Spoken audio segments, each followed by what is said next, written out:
Yo! Wait. Let's start this right.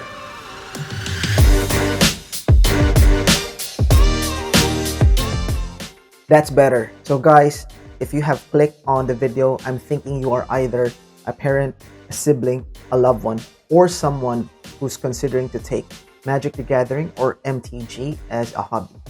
Now, the question that you're thinking of right now is, should we endorse or encourage this hobby? Well, it's a long story, you see. There's a lot of twists and turns, but don't worry, I've tried to condense my thoughts of the subject matter into this video. Hopefully, this will give you some insights. Hello everyone, I am E and I create MTG content, streaming on a budget content, video content, and all other tips and tricks that I think can benefit you. Right, that being said, just wanted to preface that this video would be split into 3 different videos, or this topic will be split into 3 different videos, primarily because I would be covering 3 specific reasons why we should be encouraging them, and I don't want to undermine any of those topics as best as I can. So let's start. The 3 reasons why we should be encouraging them are enveloped in the game itself. We'll be tackling the gameplay nature, the financial literacy and understanding within the game, and the community influence or the player influence to the newcomer. In this video, we'll be tackling on the basics, which is the gameplay nature. Now, before we proceed on the advantages of the games or the effects of it to its players, we would need to have a basic understanding of what the game is and how it's actually played. So, to simplify without going into the nitty-gritty of the gameplay mechanics, MTG or Magic the Gathering, simplified into 3 short sentences, is MTG is a turn-based strategy card game that is disguised as a medieval storytelling. The goal and objective of each game is to reduce your opponent's life total or number of cards in the deck to 0 using your unique 60 card deck that you will need to build. Right? So for those who have clicked on this video and already knows how to play MTG, I know I have oversimplified the game mechanics, but this is just for the benefit of those who doesn't know how to play the game or who just wants to have a flavor of what it can do or what it is all about, right? Now, for those of you who doesn't know or really wants to know how to, I'll put in some links in the description down below just to give you a flavor of how the game is played, or just check out some of my videos right on the corner up there. Now, with that being said, with those 3 sentences, right, we can already deduce that the game is played twice. Why so? You would ask me, well, it's played in-game, or what I would call in this video, in-game strategy. Those are the strategies deployed during the game. That's what you're playing.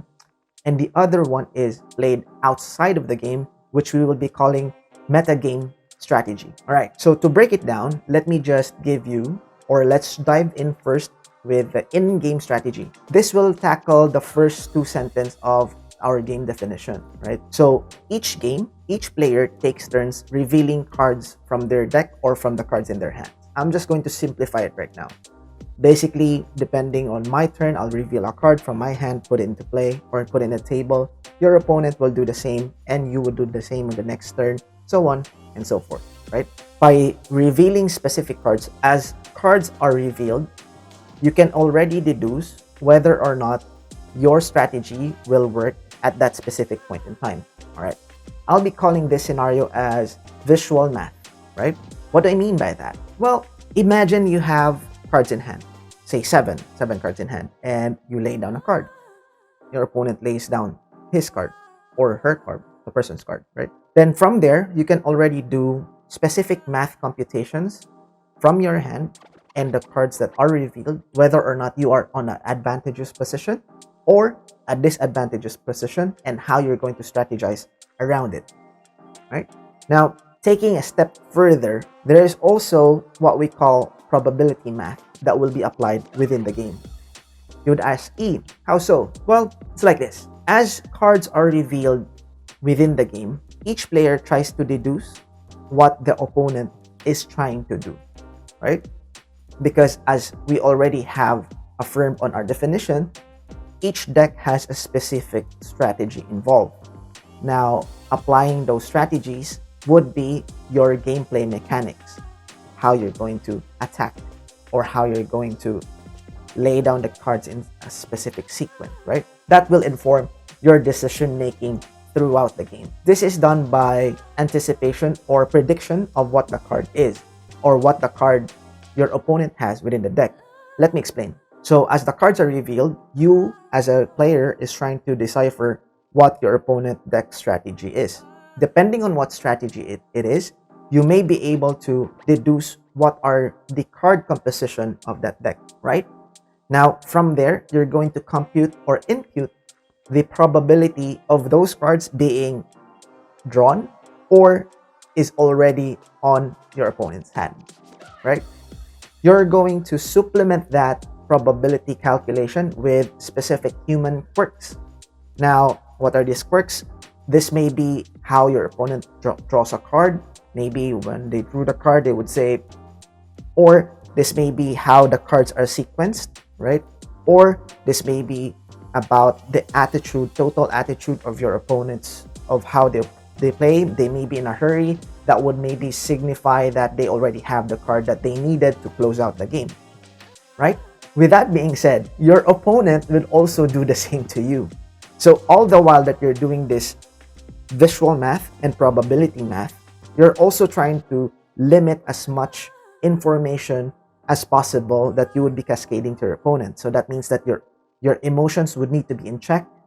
How you draw a card would be very calculated. How you play or sequence your specific plays will very much determine how your opponent is going to play, right?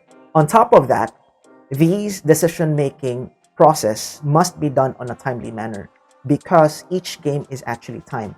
Let's wrap it up on this specific concept and how it affects your kid or loved one or even you. So as you could see, there are a lot of risk evaluation that needs to be done on a specific scenario. It forces the player to have a predictive mode of probability, right?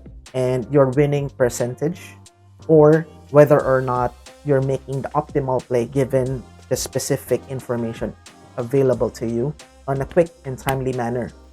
To me, this is very, very much helpful because in my own personal life, it actually transcended or spilled over, wherein if I look at a specific scenario, I would need to have a lot of the input variables that I wanted to have or needed to have, and then from there, my mind just clicked into risk, probability, reward, computation mode, and from there I can make a decision. So if you are a player or if you are someone that would want to enhance that decision-making ability, this game would be for you. On top of that, there's also a human aspect element wherein you'd need to mask specific emotions.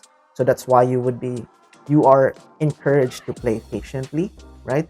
Show less emotion and be logical and critical on your thinking. That being said, that is the in-game strategy. If you think that is complicated, let's now jump to the meta-game strategy. Right.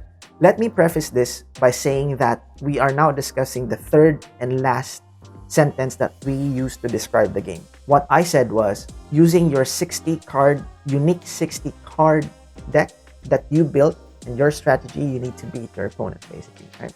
So for each batch, or expansion set, for now in this conversation we're having, let's call it batch, there are specific cards that are released within the batch, right? And within that specific batch, those are the only cards that you will be using. Say, for example, there are 350 cards released in a specific batch. You will now be building your deck, any combination of those cards to form 60 cards within the deck. Now, depending on the strategy that you want to employ, do you want to play a fast game? Do you want to play a controlling game? Do you want to play a mid-range game? That's what the cards you will be putting inside your deck. So it would be probably unique to you, right? However, because of how popular the game is already is right now and how long it has been 25 years plus or so. MTG has been so strong that it actually reached 25 years. Now, there are already actual competitive tournaments already in circulation, even pro tour level. That means professional tournament level. Implying that there is a professional tournament level says that there's already professional players, right? Against hobbyists like us, or hobbyists like us. Professional players does this for a living. So it would make sense for them to figure out the most efficient set or count of cards for a specific strategy given the specific batch, just because the sheer amount of time, dedication, and research that they have put into their craft as against a hobbyist like me or us. So that would mean with the advent of internet as well, all of these lists or deck lists are cascaded throughout the web. That means that this list will be available to me, and so is everybody else in the playing field. With that in mind, right? Specific decks would be naturally be popular because it's being used by specific pro players or is doing well in specific pro tournament circuits. Now, coming into the game as a hobbyist, you want to measure whether or not you are getting good at the game. You want to benchmark yourself, so that's why it's a natural progression that we join tournaments, right? This is where the meta game kicks in. So now, when you're coming into the tournament meta game, each player would have that specific list that is popular on a pro level. So they may be using those lists, or they may be using an anti-list because that is the popular term. Let me step back and reframe this for you. Since we're entering into a tournament, right, people will be bringing their A game, basically, right? Depending on your read on how many people will be playing a specific type of deck, or let's just say the popular deck that is created by the pro players, depending on how popular it is, you may want to decide to go anti that specific popular deck. You can create your own deck to basically combat these decks, right? Therefore, because your deck is geared towards beating this deck that is super popular, again guys, if the popular deck is the best deck, then it's not really the best deck, is it? Because it's the most popular deck. Everybody's having it, right? Anyway, I digress. Going back. So if you built your deck to combat a specific popular deck and your meta read or the players brought this popular deck, more of them brought the popular deck, then your chances of winning increases significantly because you designed your deck to beat that deck, right? Or if that's how you would think everybody else would be thinking, meaning that people will be bringing anti-decks for this popular deck, you may want to go anti-deck, right? So this is where the meta comes into play. It's basically predicting more than just the in-game strategy math probability. You're also predicting what the players will be bringing in as their strategy, which is the meta game probability within their specific space. Now, that being said, I have to tell you, and we need to differentiate that the meta game per specific tournament would be different depending on the player composition. What do I mean by that? Say, for example, the World's tournament against the national tournament, against the regional tournament, and even your localized tournament meta games will be different because the composition of players, their backgrounds, their preferences would also be different, and the number of player count would be different, right? As a hobbyist, we evaluate how this transcends to the player itself. It forces the player to think more than on his or her bubble, more than on the player bubble. What do I mean by that? It forces me as a player to think about the preference of others, right? This player likes to play aggressive decks, so I already know that. I'll point that one in. This player wants to play control, so I'd already note that in. I'll factor all of these information, and I'll make that decision when I come into the tournament. Now, as a kid, if you're a kid coming into the game, like a teenager or maybe like just like on the 20s, it forces you to engage or try to gather information with your co-players, therefore increasing your sphere. You are being forced to think about how other people would play and react given a specific scenario. As you can see, these are all mental and logic exercises built within the game and incidental through the tournament.